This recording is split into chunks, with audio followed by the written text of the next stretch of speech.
Welcome to the Pretty Powerful Podcast, where powerful women are interviewed every week to share real inspiring stories and incredible insight to help women or anyone break the barriers, be a part of innovation, shatter the glass ceiling, and dominate to the top of their sport, industry, or life's mission.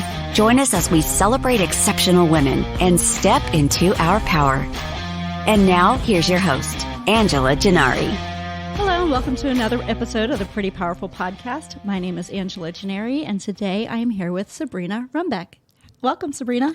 Hey, Angela. Hi, everyone, for listening in. All the pretty powerful women out there, we thank you for being here with us. Absolutely. I'm so excited to introduce Sabrina. So Sabrina is a friend of mine and someone that I have known through my tribe. And I always say that you should always have a tribe of people around you who are brilliant and help you to succeed and collaborate and everything. Sabrina is part of that tribe through Clifco. So we have had the great fortune to get to know each other, and I have benefited from Sabrina's incredible knowledge on all things podcasting, media. Just she's brilliant, and I can't wait for you guys to get to know her. So thank you. Oh, appreciate that. So let me do a little introduction of Sabrina. So as a recovered clinician from burnout, Sabrina went back to her roots in neuroscience and public health. She learned the importance of building key human relationships with her team throughout her organization, while helping healthcare executives and entrepreneurs to get out of the day-to-day operation of their practice. She realized it did not matter what topic she was presenting if she didn't have the visibility and the network to be able to serve her ideal clients. Nothing mattered.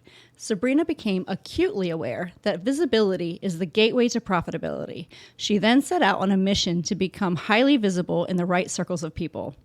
Leveraging her robust network of strategic partners, clients converted 5 times higher than any other marketing channel. She was so successful that healthcare companies started asking her to show them how to do the same. By investing in building authentic relationships and creating the right visibility, she has helped healthcare entrepreneurs and innovational founders increase profitability and accelerate their impact. So impressive. Thank you. Oh.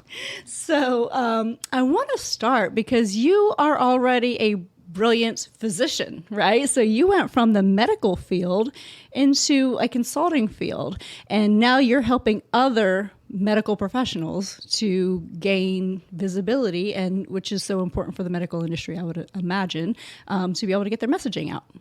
Yeah, so I was someone who's always a busy bee, only girl in the family, Asian, for anybody who's just listening to audio, very traditionally brought up.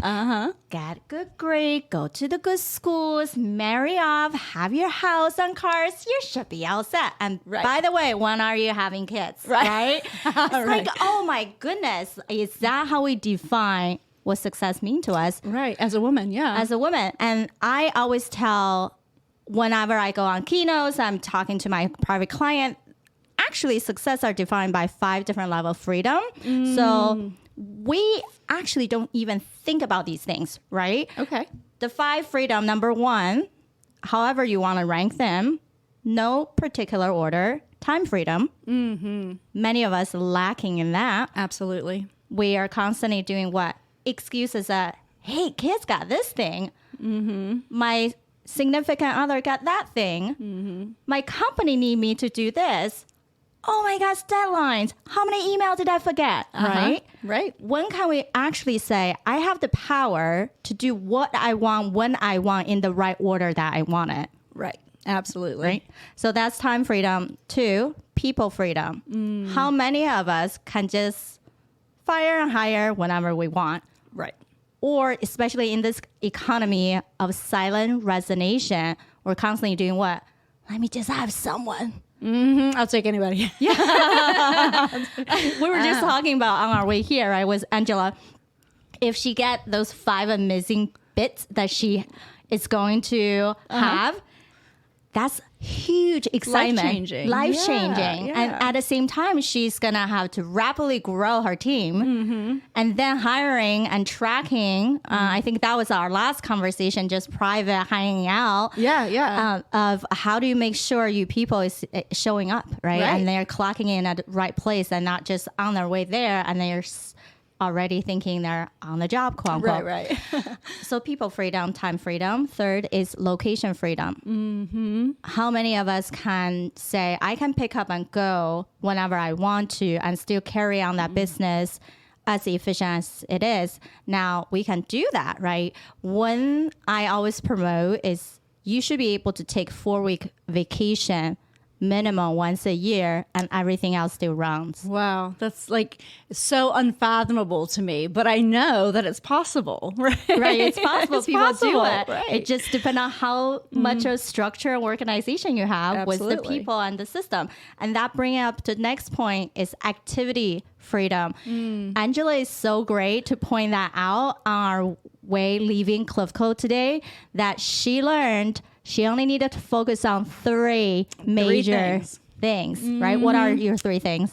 So culture, people, and money, right? So the CEO should only do 3 things is the book I just finished reading and I was telling Sabrina about. So in that book, it talks about a CEO should only be focused on people, culture, and numbers, whether that's profitability or revenue or whatever. So yeah, those 3 things are what a CEO should be doing, not the 270,000 other things that I am also doing on a regular basis. So yes, if I can focus on those 3 things, I think I could really hit your 5. Right. And so those activity, I call them how do you create time freedom by first tackling your activity. Most people, when I just work through that set of exercise, they'll cut 10 hours right away off their hand. Sure. And think about how much impact you can do for yourself, for your company with extra 10 hours on your hand. Yeah. Now, that also take a level of mindset to be able to recognize, ooh, why do I self-sabotage? Means why do I create my own roadblocks? Yes. And one of the things we always talk about is if you can recognize it faster, these saboteurs, then you can train your brain to say, shoot, stop it right there, right? Yeah. I have a name for my saboteur, and I have even Dr. Tony, when I train him, do the same thing, right? What is the name of your saboteur? So mine is that itty bitty shitty committee. So if my committee is gonna freaking sing at me, I'm like, okay, I recognize this. I needed to stop this ding choir is going and not saying, oh, my team didn't get it. Right. How did you not figure this out? Don't even bottleneck myself.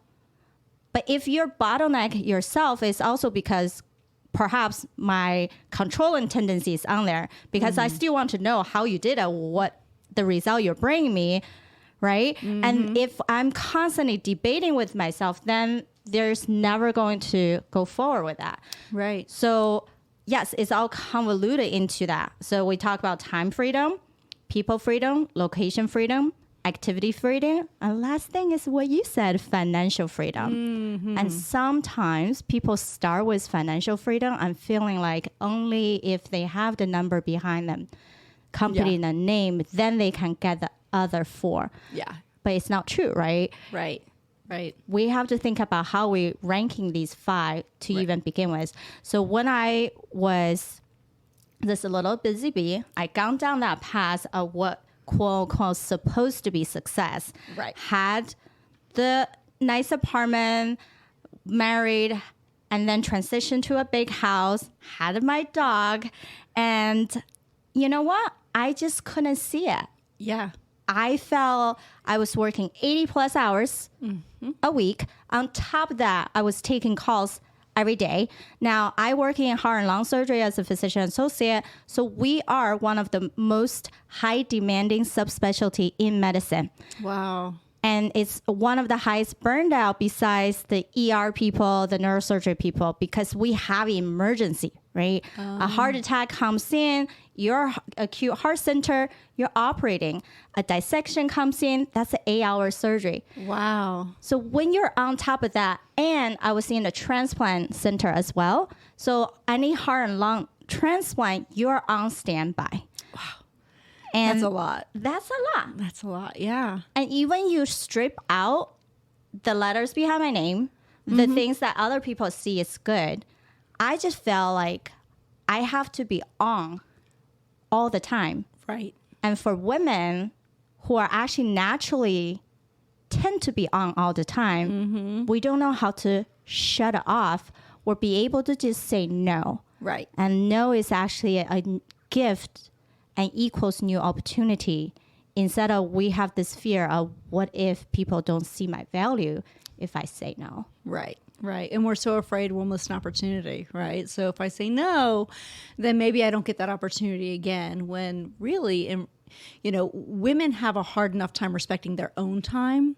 And then it's easiest to go to a woman and say, hey, can you take this on and take on this volunteer role and take on this, additional role at the office. And for us, it's so hard to say no, right? And I think that that's part of it, is we're so used to taking on that burden of extra stuff that we've got to carry. So how did you break out of that? Yeah, great question. I think we take that on because we also have the fear of, if I task off to someone, it's going to take that person longer to do. I can just do it much faster. Right. I can do it better and faster. If I have to train someone, how long would that person get it? And it's always like we are beating an imaginary clock right. that we set. And in the vortex of everything, we also mentioned a book today where we're in conversation called Thinking in Bets. Yes. It's not so much about the decision that we made is the wrong decision. There's a probability of that decision leading to a certain set of results. Right. Absolutely. And that result is influenced by people, by things, by timing, by environment. We cannot factor all those in. And it's difficult. And when I work with executives and some really old school thinkers would tell me, no, Sabrina, we need to make sure this patient engagement step need to be perfect. And immediately I'm thinking, there's no such thing as perfect. Right. I understand your pain point of saying, if we develop a training process, if not quote unquote perfect, we might have to train them additionally, let's say a week, a month later. Now, the fear in that situation is, what if my staff see me as less? Weaker. Yeah. Like, you didn't get your think together and you have to redo this. But actually, we're never going to redo anything. We're constantly making small adjustments and changes to improve. And for people, when you hire right, they're adaptable. Right. They want to move forward with the company, a startup that you have, and they're willing to learn, because we all know, actually, one of the major factors in performance in new study is not just the SMART goal, it's smarter goal. The part that you have to make things, the additional ER is excitement and repetition. Okay. So bringing excitement and repetition in reminds me a little bit about what we were learning today with playing chess and strategy, right? And so bringing in repetition and making it so that you make less mistakes because it's repetition, right? You're doing it over and over and over and over and over. But then how do you bring in the excitement? Yes. That's always the trick. Isn't How it? do you bring in I can do repetition. How do you get the excitement, and how do you communicate that to others? Right. So the repetition side is when we think, oh, we're the founder. We finally hire these big strategists, gave us the roadmap. Yeah. Deploy, right? Yeah. Deploy. The more you do, the more easier it gets. And that means I should have a higher result. That also means what? We're creating this comfort bubble.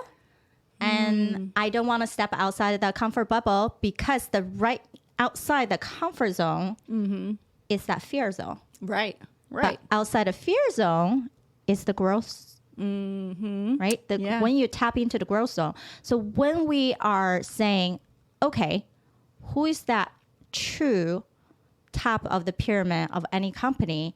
Is you as the founder. Right. But the founder, if you think about the true nature of strategy of a founder level executives, it need to be 3 people. I should talk to Lynn about this today. Okay, interesting. So she has a brand new company that she's leading. We love her. I'm a client. I know. You're a client. Yes. So she has someone who truly is the innovator on her co-founding zone. Okay. That person want her just to do it. And then her come back in conversation to us. She's like, I'm not a COO. How do I know how to get everything done? And so I said, correct. That person, usually who are innovators, tend to just deploy their vision in the next person without thinking what is the right talent for the right role. Yes, yeah. So guess what? For your innovators, visionary people out there, you guys are brilliant. But you think way higher up there, the rest of us don't get. And therefore, next person you need to get is the impact and income person. Yeah. So Lynn is actually an impact and income person, not a strategist, right? The third person in the triangle should be an executioner, a strategist to truly make things happen. Now, the second person, she's so good at connecting, right? Right. Media in general, it is visibility, credibility. Absolutely. And that's what we're doing here, right? Podcasting is a great way. I love it. I always have my founders to say, let's figure out who you wanted to attract. Right. Is that a B2B, B2C? We need to find out the right shows for you to get onto. So you already have the amazing clientele, people in the ear, believe in the type of messages you want to share. Right. And pivot your messages when you share them between B2B and B2C, especially in medicine, right? Whether it's a wellness product, a service-based, or actually a wearable device. Different way to present them. Right. Don't get into the weeds so much. right. Don't be too technical. It's hard.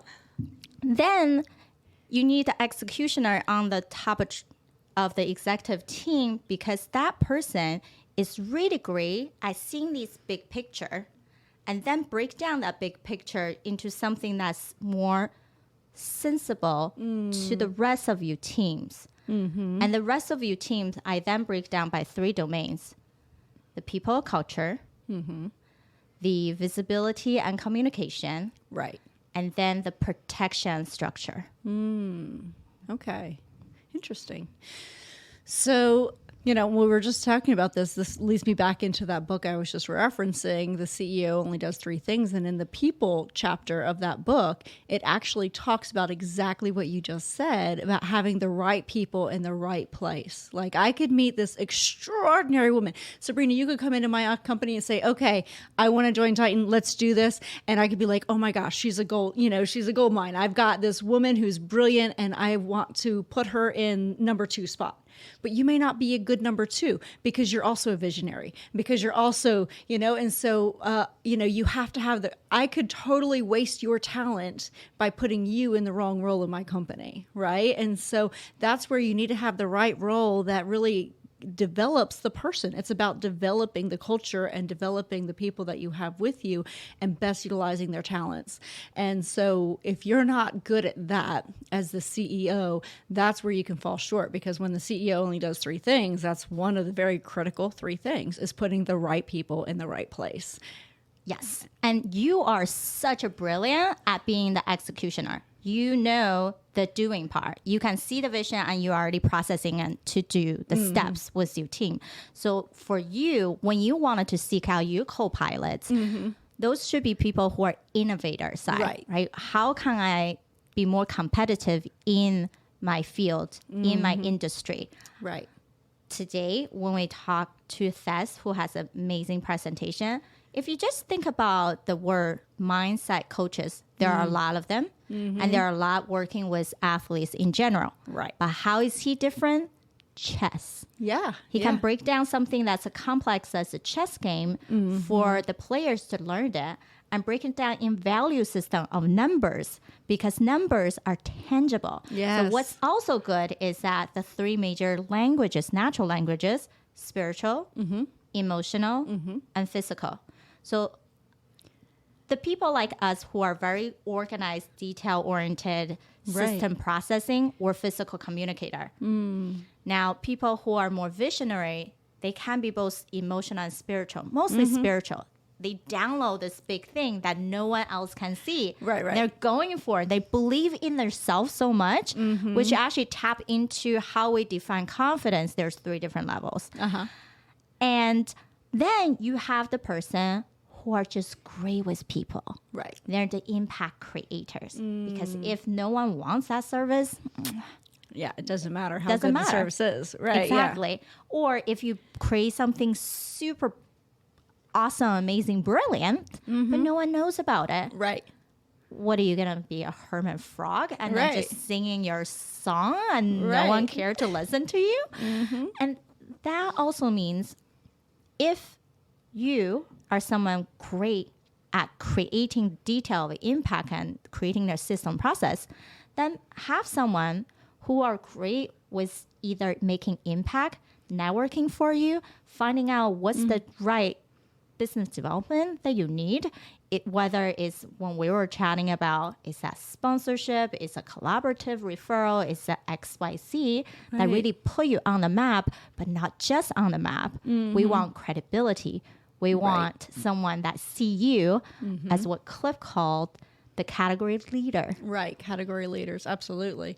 And just so you guys know, we were referencing Seth Mikowski, who is a mindset coach and is training some top athletes and entrepreneurs and executives, and he's a brilliant guy who genuinely has this strategy of getting his clients to play chess and learning the strategy behind chess. And I think there's just so much value in what he's doing right now because, again, it's strategy. It's taking what we do on a day-to-day basis and turn it into a strategy. You know, if I do X, then Y, right? But how much more efficient would you be and how much more effective would you be if you could also see what Z was in the future, right? So if you did one move and you could see what the next 2 or 3 moves ahead would look like, and you set yourself up for that success or for that next challenge or for that next opportunity, you just become so much better at everything that you do and thinking through processes. So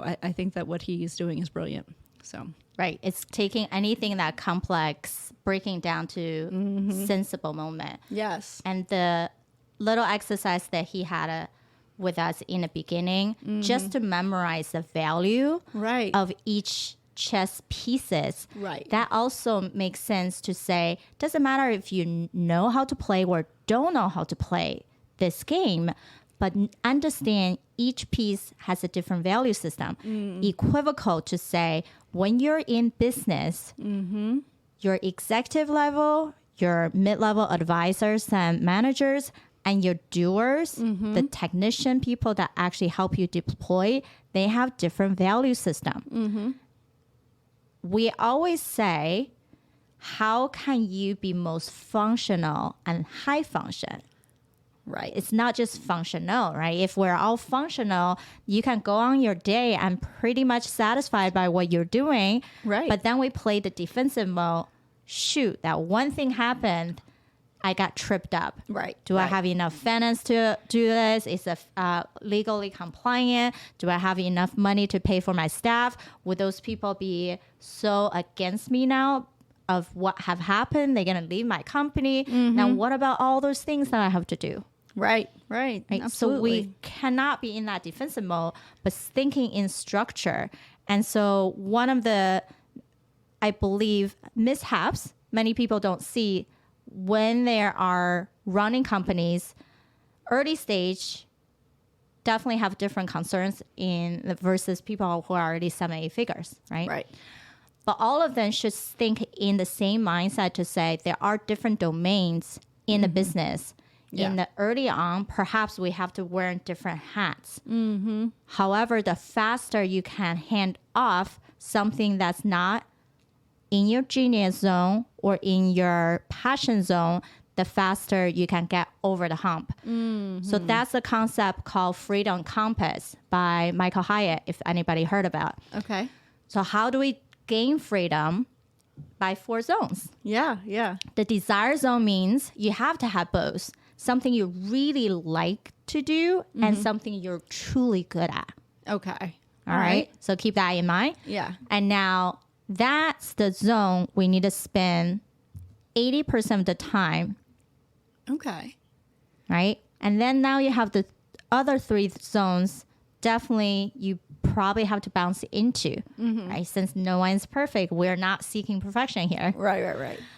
So other zones are the distraction zone. So Angela, guess what's in the distraction zone between the passion and All the minuscule things that you're doing on a day-to-day basis, maybe just all the emails, phone calls, things that are not really relevant to your day-to-day. Is that what that is? so close. Those day-to-day actually has no passion or profession at, Right. That zone were called the discouragement. Oh, interesting. Okay. You don't want to do it. Yeah. How good are we actually crafting good response in email, writing proposals, right? Oh my goodness. Now, distraction is actually things we feel like we like to do. Okay. I like That seems interesting. Like that go into open warm a rabbit hole. Perhaps we're not really good at marketing strategy, but it's fun to talk about colors, stories. What do I write? What's my marketing team going to say? Right. But it's not in our genius zone. We can go down a whole rabbit hole, or the new thing of ChatGPT. We can go down a rabbit hole of tweeting, teaching the system to write it better. Instead of having someone who already been learning that particular system or particular job, hiring a great accounting, hiring a HR expert to optimize your team, instead of you trying to carry on everything, right? Yeah. And so you only have passion, nothing else. That's a distraction. Yeah, that makes sense. So then this interest zone, then is the other one, right? Yeah. It's in your genius zone. Yeah. You can do it, probably do it really well and quickly, but you don't like to do it. Right. Yeah. For some people, I'm not going to name names, is that, I love looking at the numbers. Right. I like to track all the in and out, and then I send it to my financial people. Why?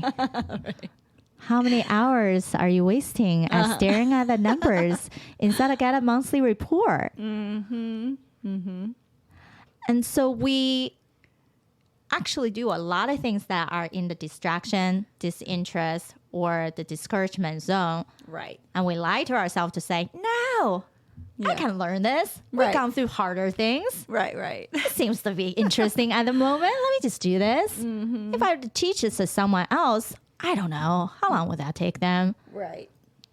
That just means we have to hire right in the beginning. We have to make the right relationship from the get-go.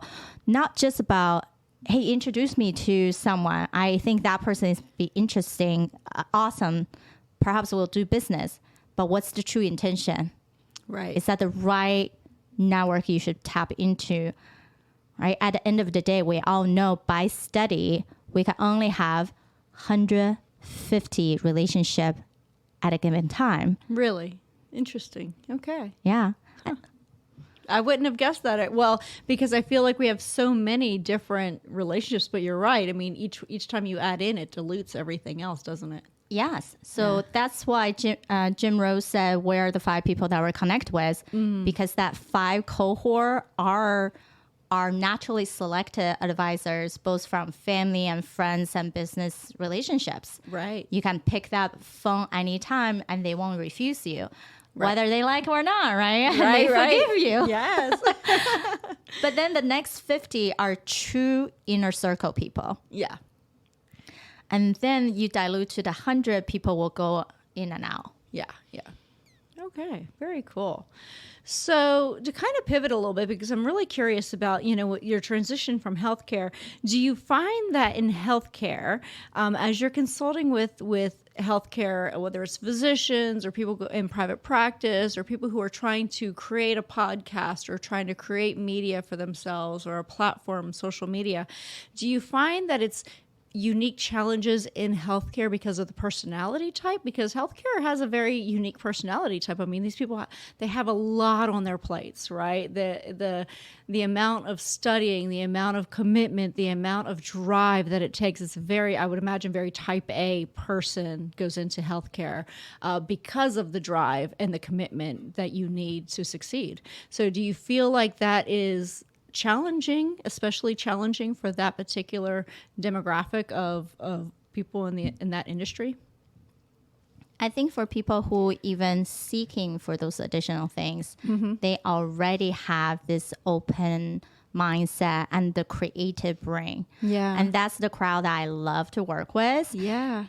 Because we know we cannot help everyone. Right. And there's only certain people we are naturally drawn to. Some people can feel like I'm way over the top. Right. And I can be like too direct when I say things. Instead of some people really love just holding the hands. Let's talk more. let you think through this, and then we'll give feedback.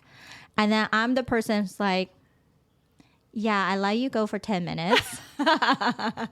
And what is that conversation leading us to? Yeah. Are you here just so I can hear about this? Or you want me to hear about because you actually want me to do something with, right? Right. And so it would be an expensive conversation if you just want me to sit here and listen to you, right? Exactly. And therefore, I believe definitely it can be. Sure. Project us. We are in medicine, no matter what type of degree you had, there are years and years of training. Yeah. And I actually mentioned that to Tess today to say people don't know how to handle stress a lot of time. Yeah. And I remember even when I was in grad school, all of us who even got into the program, we were top of our class. But when you're in the pool of all the top of your class, just like when they're saying athlete, right? They're top of their school or district. You're number one in your school, and then Yeah. you get to a team where everybody was number one in their school. Right. And then you're like, oh, there really is a bell curve. Yeah. Right. Where am I on that bell curve? Yeah. I'm just, what? I'll be okay if I'm just above the 50%. Right, exactly. You went from being top 1% to like, hey, if I can be in the middle of this group, that's okay. Right. And some people couldn't handle that. And then the sad part is, doesn't matter if you're in academia or you go on per se, we have diagnosis now for burnout. And before it was just a concept of what it is. Right. And now it's actually diagnosable by ICD-10, how we label different diagnoses, and there's 3 stages. Female actually have a different pattern than male when you're presenting these symptoms. And when it's at later stage, actually push people into suicidal ideation, drug, alcohol abuse, and all that really severe state. But a lot of us, just like what Dr. Tony do with his black belt, many people have this brain fog, this CO brain, because we're always on, we're always going, and we cannot shut ourselves down purposefully just to regroup. Like the very first thing I said, I never stopped. Yeah. If I never stopped, I could never understand what I want out of life. How do I perceive what's actually feel good to me? So the challenge can be that I don't know the quality of my marketing team, for example. Right. And what we are saying is that I get it. Medicine has a different language. Right. If you're a supplement company, you haven't gone through all the FDA approval, you cannot say a definitive and go. Right. You are using my product, therefore you can get this result. You cannot say that unless it's drug approved, FDA approved processy, pharma, etc. However, there are other ways to represent it, and you can say it better than anybody else. Right. So our strategy has always been, doesn't matter if you're early stage or your product has been tested and piloted, people still need to know about it. Yeah. And how do we get people know about it? The easiest first step is find the right shows to go on as a speaker for podcast, because we know national media feature is very difficult to control who's actually watching it and listening to it. And even same thing is these national press. Yes, you can get on Entrepreneur, but is it getting you on Entrepreneur going to hit the right end clientele? Or perhaps it's going to hit your peers and they become more accepted of you. Right. If that's your strategy to build peer-to-peer referral relationship channel partner, that seems could be working. So we need to be intentional. So number one, actually getting your feature is being a speaker. It's a great way to get you in front of other people who are already naturally love audio. Right. And people get your personality, the way you talk, the dynamic of your voice, how you're sharing. Also, it's not like a prep talk, a prepared talk. You can take time to prep this. Right. Audio, you don't. No.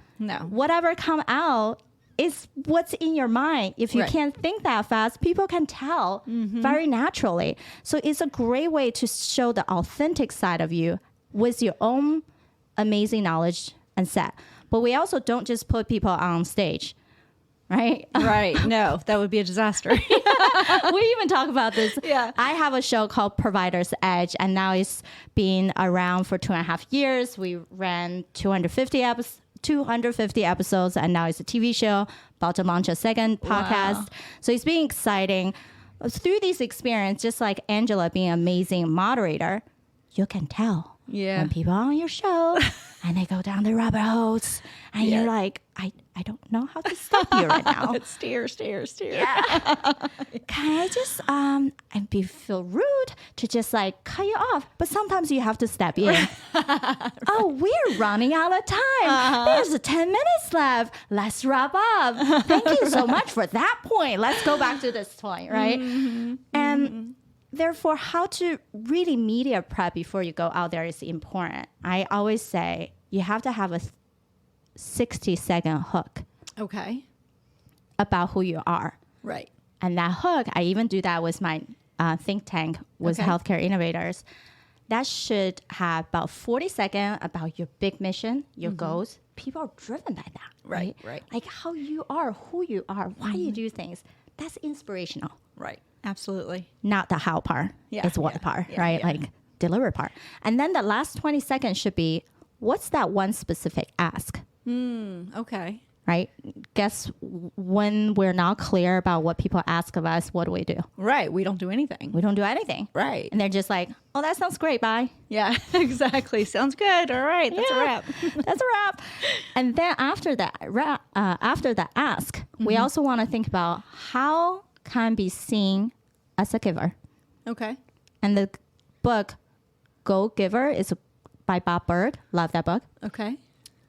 The giver part is also in the same concept of the 7 highly effective people, right? 7 highly effective people about that win-win situation. Means, what do you think you can also give back in any situation? Yeah, absolutely. And some people, for me, could be, I'm a super connector. I always love to learn what people are up to and put the dots together for other people. And I also have my platforms. Therefore, I can get the right people feature or connect them with other show hosts that actually do care about their topics. Right. And that could be your give back and could be something completely different. It could also be a monetary give back as a referral channel partnership when you refer a business entity, whatnot, right? So when you are that quick in that span, people start thinking, oh, interesting. Oh, my gears start turning. Do I have those people in my network so I can connect you? Right. Yeah. And no longer just seems like, oh, all you need is for me to be an investor in your company, or, oh, you have something to sell to me. No. You're seeing everyone now as a strategic collaborative partnership. Absolutely. Yeah. The weight of that conversation, the anxiety will drop way down. Yeah. right? And then when you go into some type of speaking engagement, especially podcasts, it could be, what is the main thing you want to come across? What's that goal, right? And I think, Angela, the two of us even say, you're going to be keynoting coming up. So exciting. Very exciting. Yes. And then the question I asked you in the beginning also, like, what's that final goal, right? Where we're leading people to. Right. What's the end result of that, right? And it really is, for me, being a keynote speaker, it comes down to wanting to inspire women so that they can achieve more, right? So, like, I don't care about any other part of that, like, you know, I don't need leads from it. This isn't an audience that necessarily is going to use my business, but I would love for them to go out and do something really powerful for themselves, because I love women in power who can create more leaders. You know, I'm a big believer in leaders create leaders. And so I just feel like that's a big, powerful step forward, is women believing in themselves. So, which is part of the reason for this podcast. Exactly. And then one of the suggestions I had for you was lead them back to here. Yeah. Right. Give them the visibility that they deserve too as a speaker, and giving them an option to sponsor when they do speak, and understand the power of what it means to share their messages, to have them the trust. And some people that never spoke before, it's okay to do it. And it's not just, you spoke in front of your clients or your team. You can bring this message and up level to another stage, to another audience. Absolutely. So you inspire a lot of people. You help people to create podcasts and to create an audience and to narrow down what their mission and vision is, you know, and creating visibility and, you know, figuring out who their target audience is, and then getting in front of them, right? Because like you were saying earlier, it doesn't matter how great you are, how great your service is, or how great your product is. If nobody knows about it, you're just sitting there with a great product or service by yourself, right? And so it's about connecting to that target audience and then becoming visible and getting your message stated to them clearly. And you're an expert at that. So what advice would you give to people who are trying to get their message out to people, you know, whether it be through podcasting or through marketing or sales or whatever that is? How does somebody create the right messaging for their brand? Yeah, great question. I always love human asset. Okay. And the biggest power in any type of work that we do is going to be the human capital. And we have to think ourselves as that human capital, as well as everybody that you encounter. So when we nail down to all different type of marketing strategies, by study, Wharton actually came out a study saying a referred partner, a referred client actually have 25% higher lifetime value than any other marketing strategy. Really? Okay. And we also by different other survey, when the clients come to you by word of mouth or to some type of referral, you convert at least 3 times higher. Wow. That's interesting. That's interesting. So how do we create that word of mouth? You can create it by out there networking with a lot of people, knowing how to present yourself in this, what I call be brief and be brilliant, right? Yeah. And that message is what we kind of led to earlier when we said that 60-second. The positioning statement, and not feeling like you have to share everything. It's just impossible. We just want to say enough for people to have a reaction. Truly, we just wanted to have the chance to talk to people who's like, that's amazing. Tell me more about it. Right. Yeah. And not the people is like, divert the conversation to something else. That's a great funneling process to say, those other 50% are not your people. And it's okay. You don't need everybody to be your champion. You just needed to have the right people to be your champion, because then they're going to open up their network and their wallet for you, whether it's a client or an investor in what you're doing. So when you can just get that first initial message down, then you can be like, interesting. Yeah. Yada, yada, right? Yeah. And from there, you can also, instead of people wanting to ask you more, you bounce directly right back to the other person because the power of being a questioner actually make people think about that it's amazing, great conversation and than anything else. So there is a study that you had a 2 group of patients that had a half-hour session with the therapist. Okay. The first cohort, the first half of that session, the patient described their issues and problems. Okay.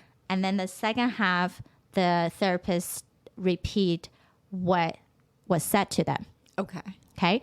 And then the second cohort, the first half, the patient again described them problems. And then the second half of the session, they did it right, random stuff, right?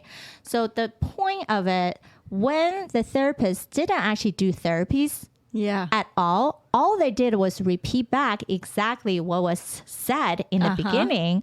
They actually felt more heard because you gave them the room and validated exactly what they have said and not to actually give critique, input whatsoever. So when you're in the position to ask more questions, people actually feel like, wow, you're so interesting in me. And that also helped with what?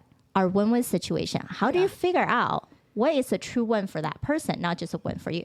Right, right. Yeah, I love that because, it really makes me think about, there's a book called Never Split the Difference. Yes. Chris Voss, I think, is so. Anyway, Never Split the Difference is a negotiation book, and it's very similar in that Never Split the Difference means when you go into a negotiation, like let's just agree to disagree. You take half and I take half, and we'll go on about our day. Is a losing proposition because Never Split the Difference means that if you guys can't come to an agreement, don't go and say we'll split the difference between them because you're really just both losing, right? And so when you like you were just addressing, like you really want this to be a win-win. And so that means that you want to validate the other person's feelings and needs and say, okay, so what matters to me is a long-term agreement, but what matters to you is cost savings, right? And so you're saying, I hear you and I understand your needs and I'm going to meet your needs while also meeting my needs so that we're both winning. We're not just both losing, right? Correct. And so I love that because validating somebody's feelings in any transaction, I think makes everybody walk away feeling good about the transaction and not like they just got like scammed or robbed or whatever. Like you want that validation to feel good about the purchase or the contract or the agreement or the partnership or whatever it is. Right. And then go back to the original question of saying, how do we position ourselves when we're doing these visibility or trying to get our product services out? And initially, I think most people will come to me. It's like, Sabrina, we have this awesome idea. You know the right people. How about you just help us do the introduction? And then I go, great. Let me hear about your idea. Right. Because if I can't even get a sense of it, how do I actually help you to sell it, right? At the end of the day, every single transaction is selling. But if we want to take the word sales away, it's equal to influence. Right, right. How do you positively influence someone's decision because you actually see a gap? That doesn't come right away with introduction, actually comes in the way of positioning first. So we have this 4C sequence I always talk about. Number 1 is captivate. Can you captivate someone's attention in a brief moment? Whether it is the way that you present it, the way that you dress, the way that you give off the present, you had amazing video, audio on your website, your social media truly align with everything that you're doing. There's the multifaceted of captivation. Then is create. How do you create intentionally with the right circles or right people that actually have an interest in what you're doing and try not to go after all the cold target that might never going to convert, even though they perhaps is in your target range, but they don't have the resource mindset, whatever reason behind that. Right. And then it's about collaborate. What is that true woman situation after you have got to know them? You are in the circle. What we don't want to do, the big mistake most people do on LinkedIn, you drop into the message. They're like, we're doing this. Go watch this video of us. I wrote this article. Da, da, da, da. Like, I don't know you yet. Why do you dump so much information on me? I know. Yeah, they information dump on you. I know. I hate that. Right? Yes. And then the last C is calibrate. How do we double down on what works? Okay. Of the first 3 steps, it's a trial error sometimes, right? It's okay to do that because we're in it to figure things out. Now, the very last step is that high performance of us. Now we can get into how to create freedom, how to allocate resources, how to optimize our team, how to make sure we have the foundation of finances, security, all the structure in place, right? IT infrastructure, everything to protect us while we're scaling. And that level, then we can actually go into more of human psychology, behavior, all those other things that truly make your conversation more lively, more engaging. Yeah, absolutely. So I love that as a sales process because captivate is you're so right. It's that impression, what is that impression that you're leaving? And then collaboration. I mean, I just think there's just so much value in what you're saying. So if I am then getting my target audience, I'm in front of them, I've got my messaging down, I'm moving forward with all of the great advice that you've given. So then how do you broaden your audience? How do you then take it into, okay, this worked? How do you scale that? Right. What we do is we have the founder to be the speaker. Doesn't matter if it's a podcast because it's the right target, or you go into these big major summits, events, virtual or in person. Right. You have both 2 purposes. Network should be number 1 inside of learning. And number 2 is you're presenting an idea to people that other people are getting a new perspective. Right. Or it's the same perspective, but you did it in a different way that they truly gravitate toward. Right. Okay. Yeah. So set yourself into that authority. But that's just the beginning, right? So very first thing is the foundation that we talk about. Get your message right, gather in the right circle, and then think about how do you create wins. Now, on the calibrating side, it's about refinement of where to place yourself as the authority. And once you have spoken, work does not end there. And so many people's like, I launched a show. I spoke here. I was like, great. That's so exciting. What did you do with that? Yeah. Nothing. Yeah, I did a story post. Right. Yeah. Okay. I shared it on my Instagram. Yeah. Okay. How did that land anything to your website? Did it convert something? Oh yeah. Is that consistent? No. All right. Or I just gonna wait. Oh, people are asking me to speak. That's amazing. Is it every month? Right. If it's not, we have to be more proactive. Right. So we also do is about having each speaking engagement, creating amplification into months to come. The idea is we want people to see that you're always being featured, you're always being recognized. Your message, say on your own platform, in your own voice, is your confidence to share. But it's even next level confidence. Everybody else recognize your value to even allow you to share on their platform and recommend you to their audience, their listeners, right? So we want that type of hype. So that could be turning into a blog on your website. Right. That blog can be a LinkedIn newsletter. And that can be make sure you have an actual newsletter with your email that gets sent out. Do you have a nurture sequence? And that can also turn into these quote cards, right? Flip cards that are on social media. Or it can be video shorts that's less than 60 seconds. Depending on what platform, then you do the vertical, horizontal, or square ones. And make sure you leverage the platform that your audience actually are using, right? We can say, YouTube is a great, YouTube Shorts have a lot more views than anything else.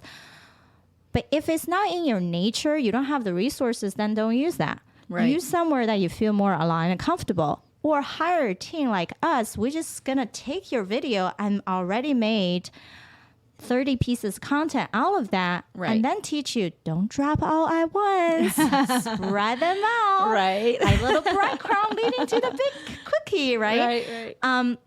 That's how we amplify. And once you start getting into this system and you have a team behind you already plan everything out, you don't even have to think about your work to sell because you are the image. It's only that 1 or 2 speaking engagement. And the content is aligned to your own brand, the quality of what you're doing. No longer fear, oh, someone don't get me. Right. We cannot say it that way. Now it's already done by your words, but just turning it into a different format that can really amplify. And then it's also the next level is about getting into the right networking circles. Right. So I will only allow people who are in my network, who are pre-qualified to be in my virtual think tank that we meet every month. They're founders who already have a few years of experience, at least, for their business, and they're not first-time founders. And they have certain type of success in their business already. And perhaps they don't have a minimum viable product, but this is not the first time they even build this. They have funding going in, they have connections, and therefore they have some level of mindset to collaborate with other people and not seeing other people as a competitor. At the same time, they also can share their journey. So therefore, with other peers, you can start strategizing with each other besides our true advisors in the group, right? And when you think about just like Clifco, now Clifco is running a very different structure, but you constantly have influx of people. Right. Now you become very intentional about who to speak to and how to ask and how to continue to work that room to find the next potential partner. Yeah, absolutely. So you've given us such great advice today, and I really appreciate all of your time. But I wanted to ask you a question that I ask on all of the podcasts, because this is kind of we're in a unique environment. Women, I think by nature, we tend to give our power away a lot. And you're a very powerful woman, and you have been a powerful woman. And I can just tell your personality is one that you usually you're not going to let anyone walk all over you. But I think as women by nature, we give our power away pretty frequently, whether it's giving somebody else credit or, whatever that might look like. So is there a time that you gave your power away? And then tell me about another time that you stepped into your power. Yeah, I think it's definitely hard. Doesn't matter where we are, what stage of life we are. Yeah. As women, we always do that. Right. And not to say I don't do that now. Sure. I think in sometimes our mind saying I have to compromise in some way. Right. And that compromise can be even as recent as me in conversation as a board advisor. Now I came in to be hired as a board advisor for a startup. Okay. So doesn't matter what type of business you go into, especially in the startup world, people tend to wear multiple hats and they tend to make you wear multiple hats. Yes. And the conflict has been, well, Sabrina, you have the expertise in talent management and optimization. How about you just be our HR person too? Oh, no. Writing all the job descriptions. Oh, well, you're doing so much marketing and media. How about you start launching our show as well, be a co-host? And by the way, can you help us with that, all the things to do with all these new clients on board? And how about you go speak on our behalf too? Right. Yeah. All of a sudden, they're just dogpiling it all on you. Right. Because that's what a founder usually are doing. Doesn't matter are female or male. We tend to do that already in our own business. Right. So when we're thinking about bringing on another advisor, that seems like, oh, you need to be multifunctional as well. Instead, what we talked about earlier on is they're actually experts in 12 domains. Right. We need to have someone in each of these domains. Yes. And not to drag people in all multiple things. And especially if they're being dragged from the people culture to the marketing and communication to the business structure, that is way too spread out. Right. So if you are limited on the asset that you have, at least have that one person in that top of that one domain instead of having them all over the place. Or actually the better question is, we all are multi-talented. Yes, this is true. So which domain do you feel most drawn to? This is how I'm building a new way accelerator. Instead of most health tech accelerator or technology accelerator in general are all just about getting fundings, making introductions, having some kind of network, or if you know your problem, we have a bunch of advisors that you can get help with. Right. Too passive, right? And then it's easy to give our power away because sometimes we just don't know what we don't know. And we wanted to have 12 domain of experts coming in that already synchronized with each other based on different school of thoughts of enneagrams, with my positive intelligence, with body of 9, with different even spiritual alignment, and everybody who already is an expert in a domain, but also are working, connecting, synchronizing in a way. And then we say, we're going to evaluate your company in a special order that makes sense of what you need to think about your business. And once we've done that, we're going to give you the 3 big goals you have to do to get you to that point of wherever you needed to go. Now you have a roadmap and you're not saying, oh, I don't know what to focus on now, or this is one area I think I needed to focus on, but actually the 2 other problems are affecting your end result. And that's why this problem exists. You don't know how to see that. We'll help you to see that. But how I was going back to that, right? This is going to be a safety cap for us to not dragging ourselves through the mud too much. Right. And when I was in that position and in negotiation for this position, I have to put my foot down to say, actually, not all companies you need to work from bottom up. You do not. That's old school thinking. Of thinking you have to learn every single role in your company to understand what they do, how they do it, before you can lead them. That is a very old school thinking. Yeah. And a new school thinking of processing is actually you already hire the talent that you need with the right personality attributes, characters that you need, because it doesn't matter how much time you spend on developing someone, people just don't change a whole lot. They don't. No, they don't. You're right. So I have to put my foot down to say, actually, based on this entire list, because my stock is tied to projects, you think I can get this done for 30 days, then put some kind of ideal deadline so I can see in your visionary mind, is that going to be true? Right. I took all of that, break it down by my spreadsheet, because people's like, you're such a spreadsheet queen. I even buy my house that way, right? Break it down by your little tabs. And then I did a assessment based on what's the amount of time it's going to take for the total completion of this one task related to this group of projects. And what's the weekly time I'm going to spend on it, and how many weeks that will take. Okay. Right. And then also, because this role is based on 40 hours per month as advisor, would I be actually able to achieve that? Right. So now I put my foot down, but I have this visual for this, their CEO and their active operator, executive operator. So I said, I understand the primary concern is this, and we can work on that.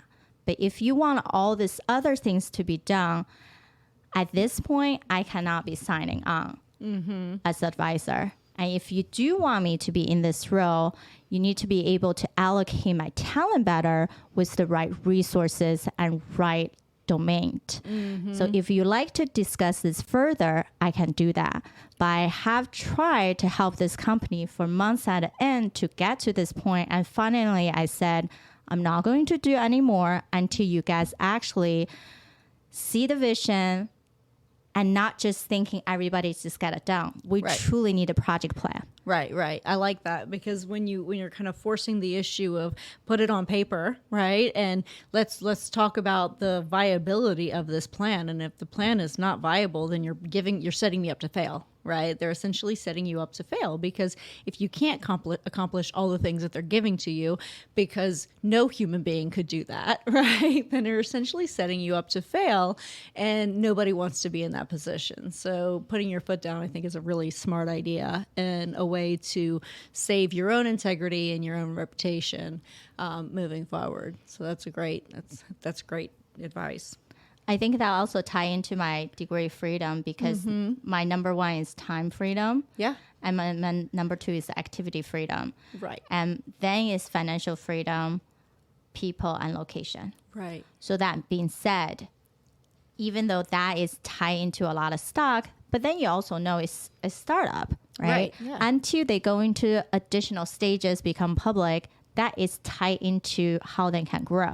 Right. And for some, if you didn't get into the right company, that would never come to anything, right? Right. So you have to trust it so much. And it's okay to walk away from that. And when we feel we already devote so much time and energy into something and unable to pull ourselves away, then you're going to be suffering with your time freedom, activity freedom. And that's something that I'm not willing to compromise. Right, absolutely. So I really enjoyed this, but I have one more question for you. What do you wish more people knew? Yeah, I guess that's a fun question. I don't know if a lot of people know this. When I went undergrad, I had a neuroscience and music background. And I felt like when you don't use it, you lose it. So one of my coworkers had a standing piano. I got it. And now I'm opening up all my old music book. I used to be testing for levels and all that and be able to play with people. Now I'm staring at these music sheets and be like, oh my gosh, what am I reading? And I was like, how did I have a music degree and I'm not able to read music and compose now? But the fun thing I would say is I think all of us needed to have something outside of work or ourselves or even family. It just has to be something yourself, right? Yeah. You can pick up that instrument, or like me, I haven't played for 10 years. Right. Or go back to I could have go back to my root of singing and just be having more fun, or go back to dancing part, whatever that is. I think that's what I'm trying to do now.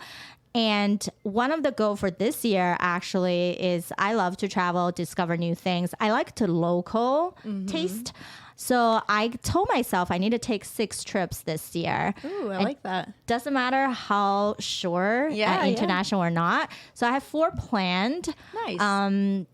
Went to, I just came back from Playa del Carmen, haven't got there. Nice. And adventure was that I took those local buses where you have to flag them down on the road, even though you could totally take a taxi, right? Yeah. Like, we're just going to take this adventure. I like it. Hopefully it gets us where we're going. Yeah.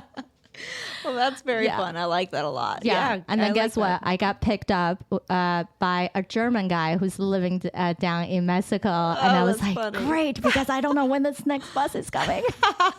Drove us to the beach so I could catch the next one. Wow, that's awesome. I like that.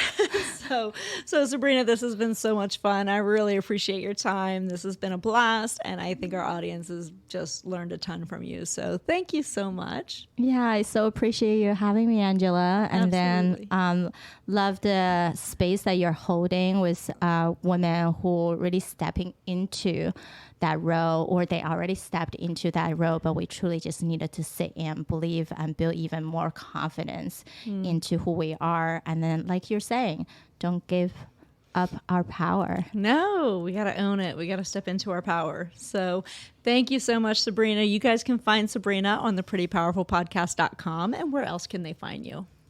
Very active on LinkedIn, so find me just Sabrina Runbeck, probably the only one. And you can always, I love to have virtual coffee chats, right? Virtually, I'm going to have my tea actually. A quick 15 minutes, love to learn about your work. I have a lot of people that I encounter with. I love to introduce people to the right sense of where they are, and love to share my network with you. So go to my website if you like, or connect with me on LinkedIn so we can find some time to chat. Awesome. Thank you so much, Sabrina. And thank you for joining us for another episode of the Pretty Powerful Podcast. We will see you next time.